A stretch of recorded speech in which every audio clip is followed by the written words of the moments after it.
So we're diving into street epistemology today. Sounds kind of edgy, right? Like some intense philosophical debate happening right there on the street corner. Well, I mean, it could be on a street corner, haha.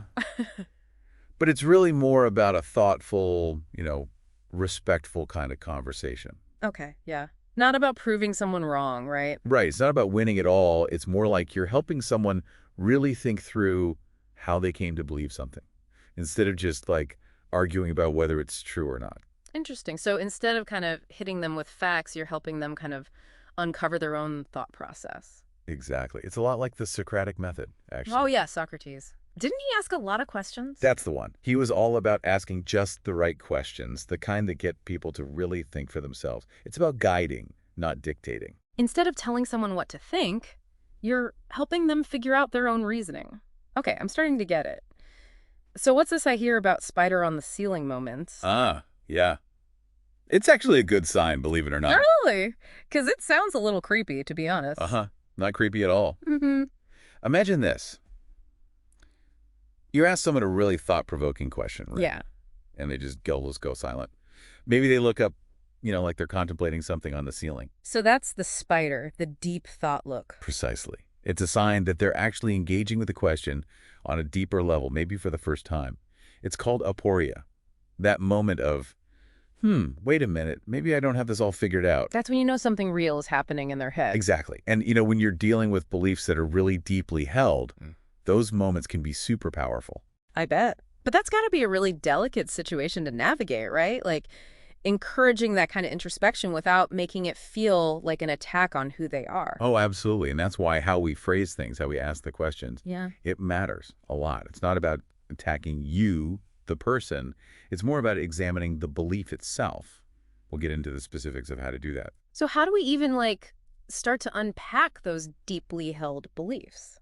Well, that's where things get really interesting. There's this technique called the outsider test for faith. Yeah. It's about helping someone see their reasoning from a totally different perspective. Yeah, we talked about that a little bit earlier. Right. So let's say someone says, I know my religion is true because I just have faith. Okay, I've heard that one before. Exactly. Yeah. And that's when you can use the outsider test. Right. You could ask something like, well, don't people of other religions have faith in their beliefs too? Oh, I see where you're going with this. It's not about saying faith is wrong, not at all, but it gets them thinking, right? Yeah. Like what makes their faith different or more right than someone else's? It's like instead of directly challenging their belief, you're kind of holding up a mirror to their logic. Exactly. You hit the nail on the head. It's not about you're wrong. It's about helping them see, hey, maybe there's a different way to think about this. Maybe some assumptions they haven't really looked at before. That makes a lot of sense. So instead of pushing them, we're kind of gently nudging them towards that self-reflection thing, right? You got it.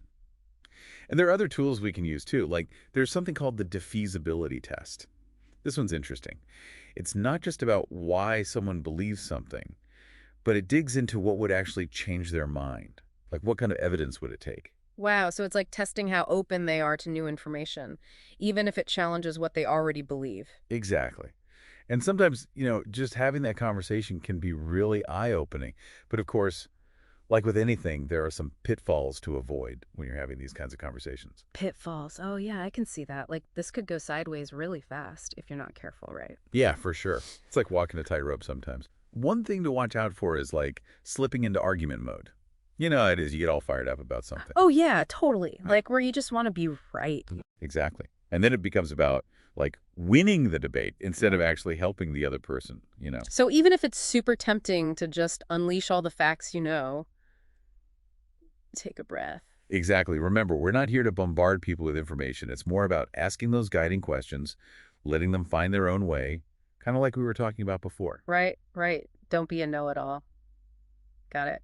What else? What other pitfalls are there? Well, another big one is directly challenging someone's personal experiences.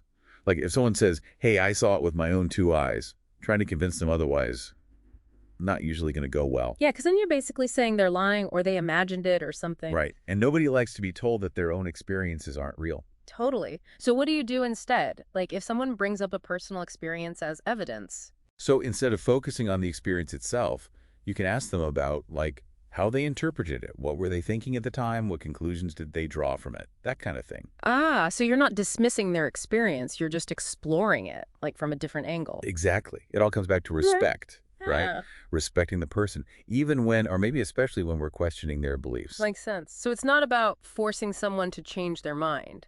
It's more like giving them the tools to kind of examine their own beliefs. Exactly.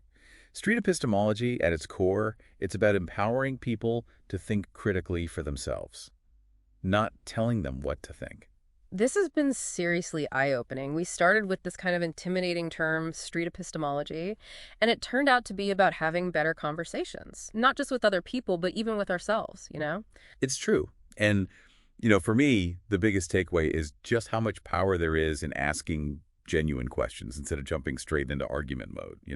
100%. And for our listeners out there, we always want to leave you with something to chew on, maybe spark some of those spider on the ceiling moments for yourselves. So here's a final thought.